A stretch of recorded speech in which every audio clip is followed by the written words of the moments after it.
तो जनाब, Pahalgam false flag operation के इस खुसूसी ट्रांसमिशन में आज जो हमारा पैनल हमारे साथ मौजूद है, हमें ज्वाइन किया है फैसल शाह साहब ने, रियर एडमिरल रिटायर्ड, और ख्वाजा इमरान साहब जो कि सीनियर तजियाकार हैं। आप दोनों मेहमानों का बहुत शुक्रिया, आपने आज हमें ज्वाइन किया।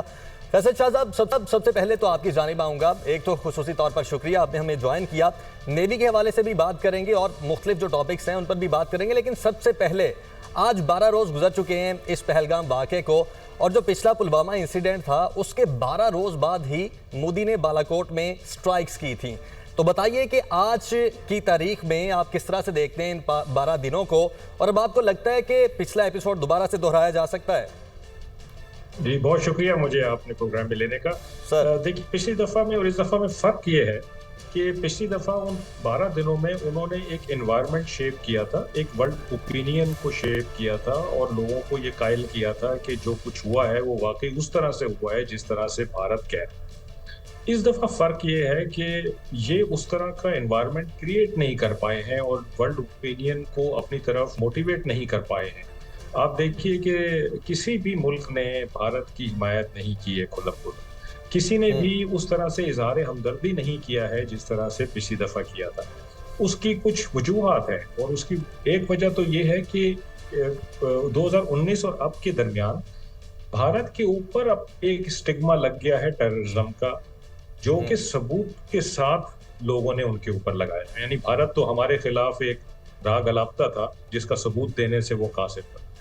हम भारत के लिए सबूत देते थे, लोगों को डोजियर देते थे, लेकिन लोग शायद सुनी अनसुनी कर देते थे। लेकिन जब उनके अपने मुल्क में ये चीज़ पाई गई कि भारत के जो स्टेट एक्टर्स हैं, हुकूमत की सरपरस्त, वो वहाँ सिख रहनुमाओं के कत्ल में मुलव्वस हैं, उनकी प्लानिंग में मुलव्वस हैं, उन पे हमलों में मुलव्वस हैं, और ये कोई एक मुल्क ने नहीं, ये कम से कम 3 से 4 मुल्कों ने ये चीज़ भारत को बावर कराई है और उनको बताया। तो एक स्टिग्मा अब भारत के ऊपर भी लग गया। एक चीज़ तो बेसिकली ये फैक्टर है कि दुनिया इसलिए इस दफ़ा बहुत ज़्यादा कायल। दूसरी चीज़ ये कि ये जो इन्होंने ड्रामा रचाया है, ये जो एक घिसा पिटा स्क्रिप्ट चला रहे हैं, ये कोई 3-4 दफ़ा पहले चला चुके हैं, और ये खासा है बीजेपी का, मोदी साहब का, कि वो इस तरह का एक स्क्रिप्ट चलाते हैं। भाई स्क्रिप्ट में कोई चेंज तो कर लो।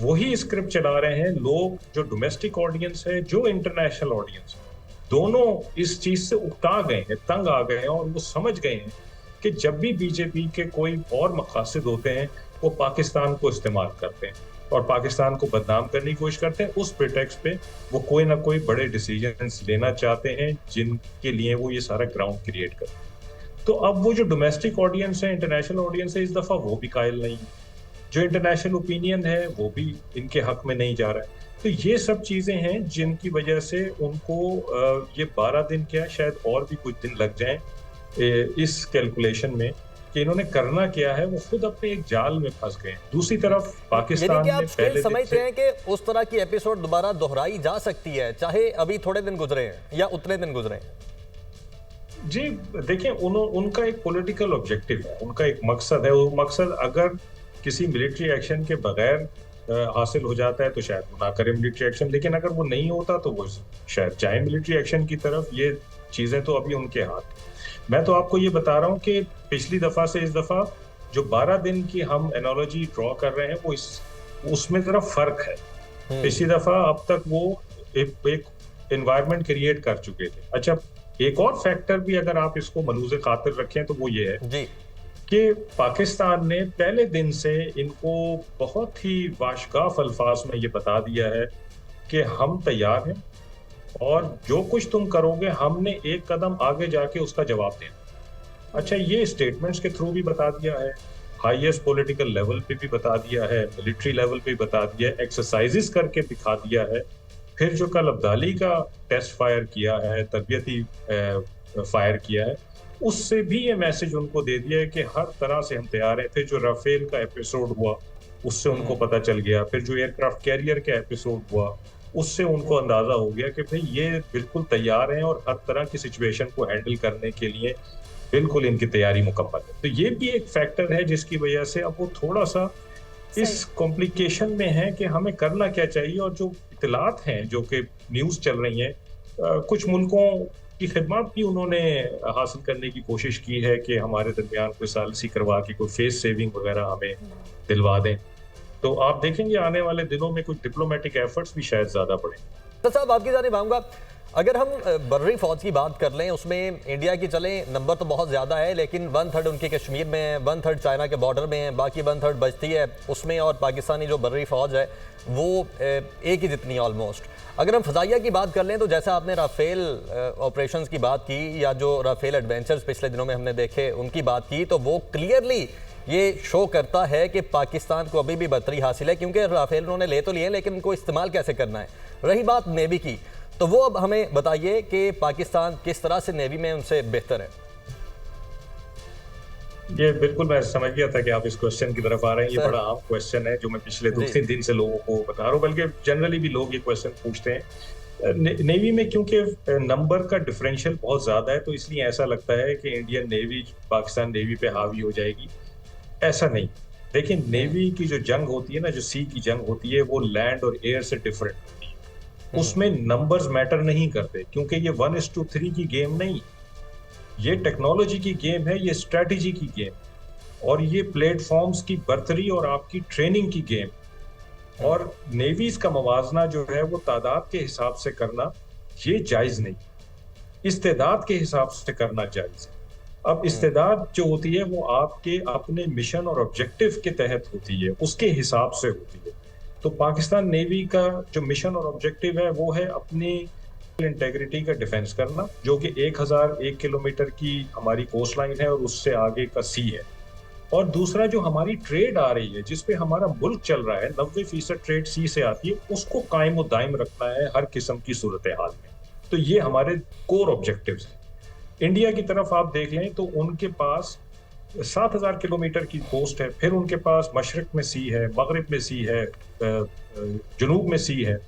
तो उनका काम भी बहुत ज्यादा, उन्होंने चाइना को भी देखना है, उन्होंने बांग्लादेश को भी देखना है, उन्होंने श्रीलंका को भी देखना है। तो ऐसा नहीं है कि उनकी सारी की सारी नेवी उठ के पाकिस्तान के खिलाफ आ जाएगी। उनकी नेवी भी कमिटेड है, जिस तरह से आर्मी कमिटेड है, जैसे आपने कहा। तो अब जो नेवी पाकिस्तान के लिए बची है वो इस काबिल नहीं है कि पाकिस्तान पे गलबा हासिल कर सके। अगर कर सकते होते तो पिछले 7 सालों में हम 4 दफा उनकी सबमरीन्स पकड़ के वापस ना भेजते।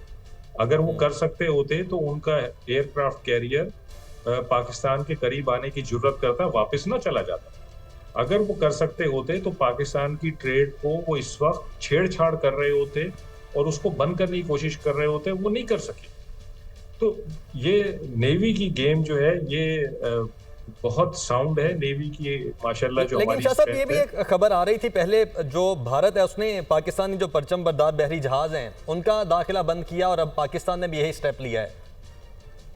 जी, वो तो मर्चेंट शिप्स है ना, वो शिप्स हैं जो कि आपकी कार्गो और ट्रेड लेके जाती हैं। तो वो कर सकते हैं, पाकिस्तान ने भी कर दिया है, तो कोई उससे फर्क नहीं पड़ता है। आप किसी और फ्लैग कैरियर को हायर करके अपना सामान मंगा सकते हैं। उनकी जो ट्रेड है वो हमसे ज्यादा है, तो उनको ज्यादा बड़ा नुकसान होगा इससे, क्योंकि उनके ज्यादा शिप्स हैं। हमारे तो शिप्स पीएनएससी के कम हैं और हम ज्यादातर फॉरेन कैरियर से अपनी ट्रेड मंगवाते हैं, तो उसको कोई हमें फर्क नहीं पड़ रहा।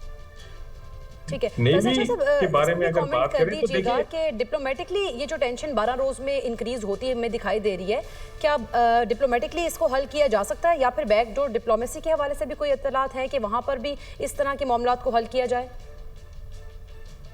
देखिए, जो नजर आ रहा है वो तो ये नजर आ रहा है कि ईरान इसमें काफी एक्टिवली इंटरेस्ट ले रहा है, और कल उनके वजीर खारजा तशरीफ ला रहे हैं पाकिस्तान, और फिर उन्होंने इसी हफ्ते में इंडिया भी जा रहे हैं।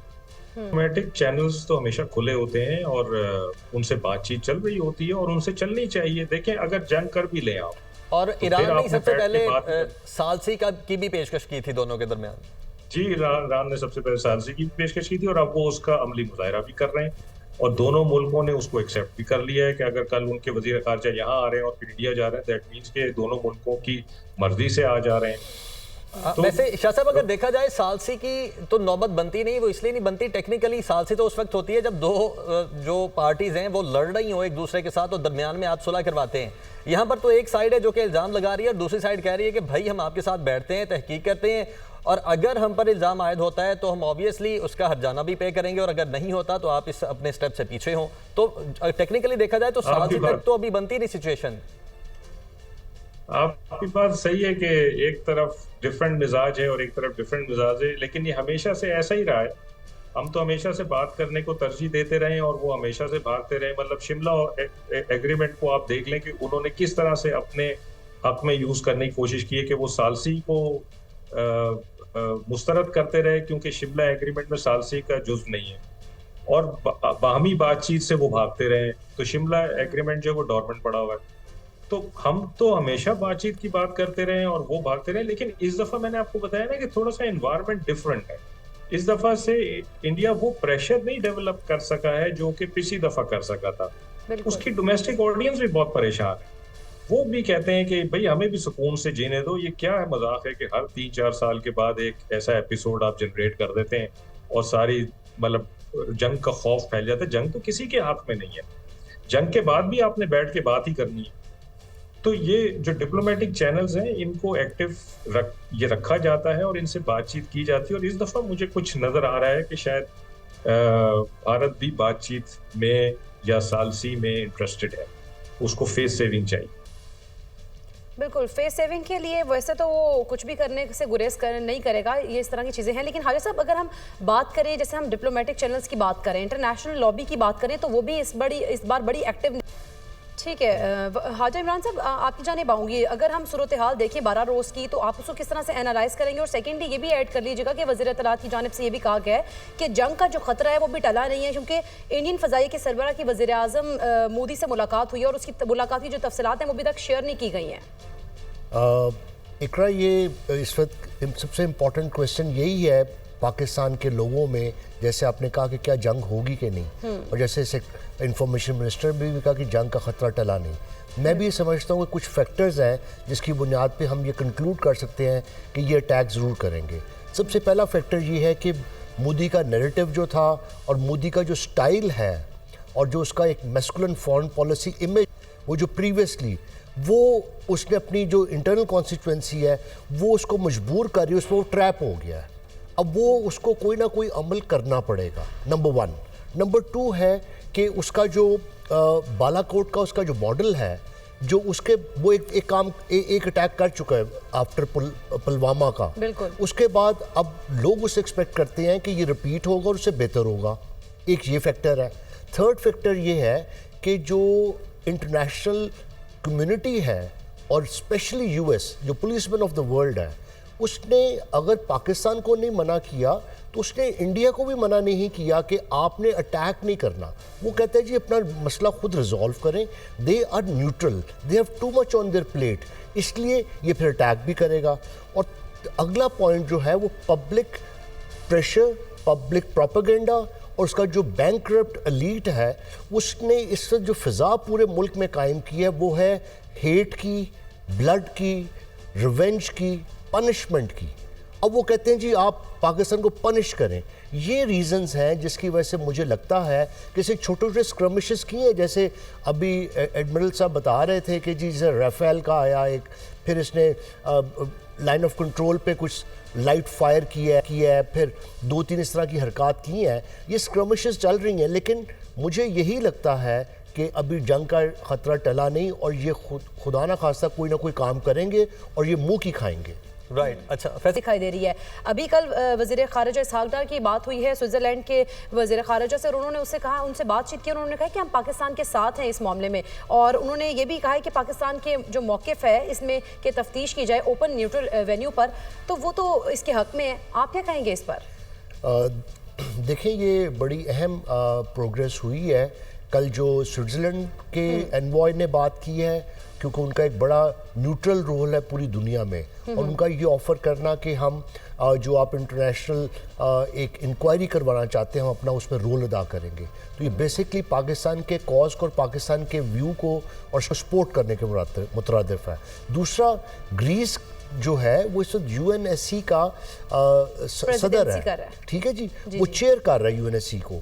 तो उसके भी एनवॉय से बात हुई और उसने भी टेंशन ईज करने की बात की। और दूसरी बात उन्होंने ये की कि सूनर रादर देन लेटर हम इस इशू को यूएनएससी में भी लेके जा रहे हैं और पाकिस्तान के जो यूएन एनवॉय हैं उन्होंने भी इसका जिक्र किया है कि हम इसको उस स्टेज पे लेके जा रहे हैं। तो अब ये देखें कि शिमला तो ये तो वाटर ट्रीटी, हमारी इंडस वाटर ट्रीटी को हेल्ड इन अबेयंस कर रहे थे, वो शिमला ऑटोमेटिकली डिमोलिश हो गया इनकी हरकत की वजह से।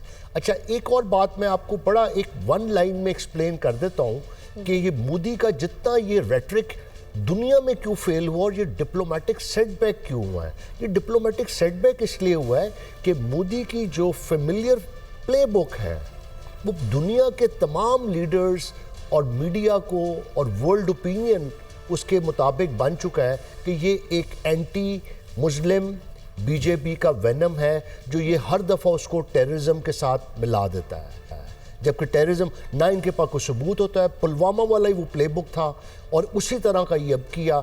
अब जब वो एविडेंस की बात आती है they have nothing in their, कुछ उनके पास नहीं है।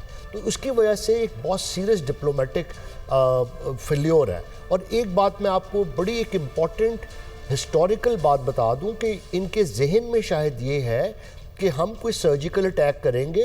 वो पुलवामा के बाद जैसे इन्होंने बालाकोट में एक फॉल्स फ्लैग किया था और वहाँ पे सिर्फ दरख्त गिरा दिए थे, उसके बाद अमेरिका आएगा और हमें रोक लेगा और पाकिस्तान को रोक लेगा और बात ख़त्म हो जाएगी। उस वक्त सिचुएशन याद रखें कि उसमें ये थी कि अफगानिस्तान में अमेरिका उस वक्त मौजूद था और वो नहीं चाहता था कि इस रीजन में कोई ऐसा चीज़ एस्केलेट हो जिसकी वजह से उसका लॉजिस्टिक्स जो है जो अफगानिस्तान में पाकिस्तान के थ्रू जा रहे थे वो डिस्टर्ब हो। और सेकंड, उस टाइम पे याद रखें कि हमारे जो इंटेलिजेंस चीफ्स थे वो बैकडोर चैनल्स चल रहे थे।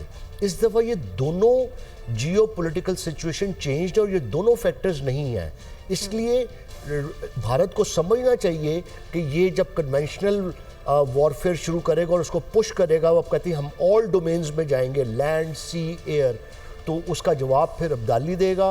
अब्दाली के साथ न्यूक्लियर हेड भी है और आज रशिया में पाकिस्तान के एनवॉय ने क्लियरली कह दिया है कि it will not be a conventional war, it can also be a nuclear war. तो ये न्यूक्लियर ब्लैकमेल नहीं है, ये हमारा फुल स्पेक्ट्रम डेटरेंस है जो हमारा राइट है पाकिस्तान का। तो जनाब, इस खुसूसी ट्रांसमिशन में एक बार फिर से आपको खुशामदीद कहते हैं। हमारे साथ हमारा पैनल मौजूद है, फैसल शाह साहब, ख्वाजा इमरान साहब और हमें अभी ब्रिगेडियर रिटायर्ड नवाजिश अली साहब ने भी ज्वाइन कर लिया है।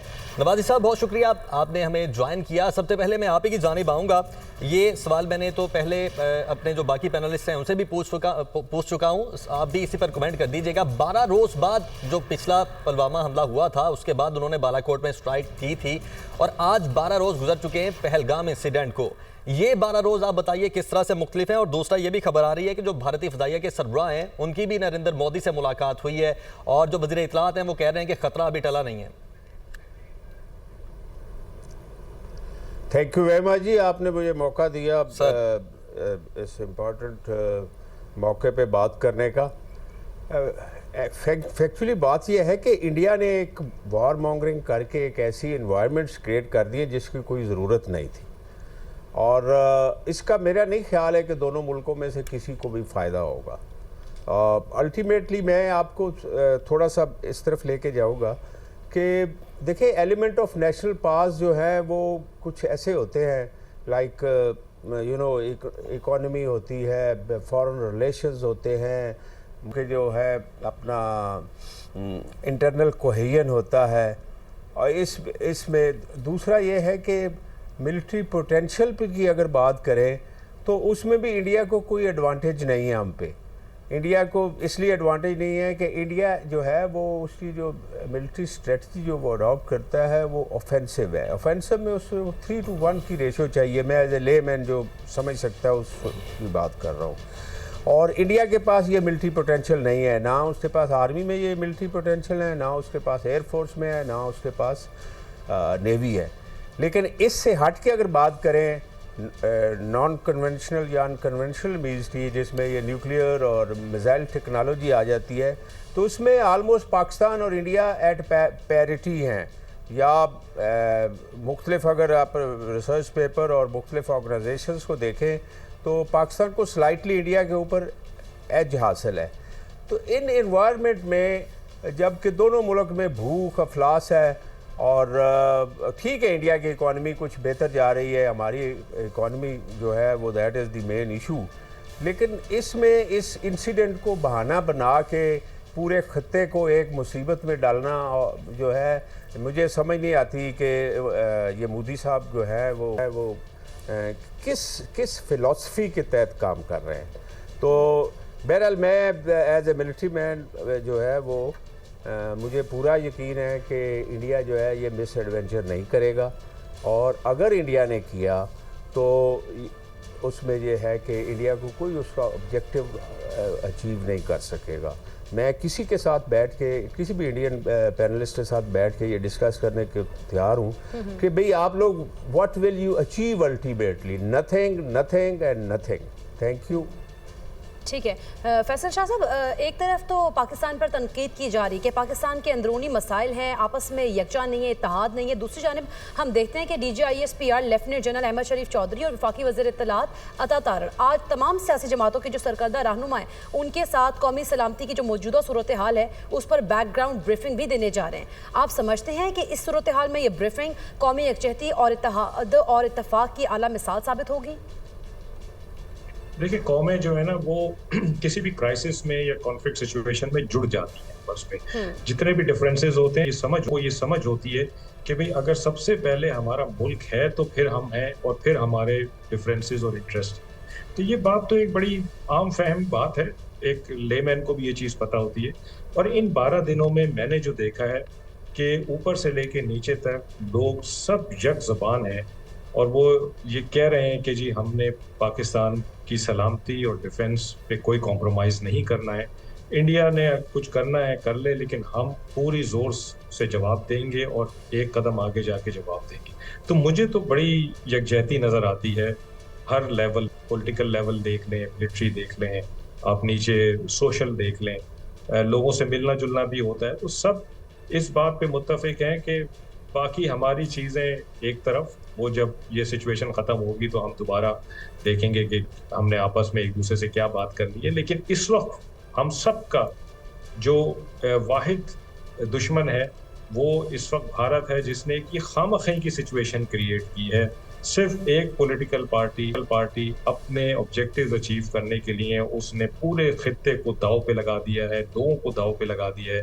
मैं आपको बता रहा हूँ कि जो चीज़ें मैं पढ़ रहा हूँ और सुन रहा हूँ उसमें तो इंडिया के अंदर से बड़ी आवाज़ें आ रही हैं जो क्रिटिसाइज कर रहे हैं अपनी गवर्नमेंट को। तो वहाँ पे एक शोरिश है, वहाँ पे एक खलीज है लोगों के और इंडिया गवर्नमेंट के बीच में और मिलिट्री और लोगों के बीच में। वहाँ पे वो यकजहती मुझे नज़र नहीं आती जो इस वक्त मुझे पाकिस्तान में नज़र आ रही है, क्योंकि हमने कुछ किया नहीं है और ये खामख़ी का एक ड्रामा हर 3-4 साल बाद हमारे ऊपर थोप दिया जाता है। तो हम तैयार हैं, यकीनी तौर पर हम तैयार हैं और ये मैसेज भी दे रहे हैं दुनिया को कि पाकिस्तानी फ़ौज, पाकिस्तानी अवाम, पाकिस्तानी सियासतदान एक पेज पर हैं और वाहिद दुश्मन जो है वो भारत है और भारत के ख़िलाफ़ हम सब यकजा हैं। मज़ीद खबरें भी और टॉपिक्स पे भी बात करेंगे और जो सूरत हाल तब्दील हो रही है और इसमें क्या तब्दीलियाँ आ रही हैं उन पर बात करेंगे।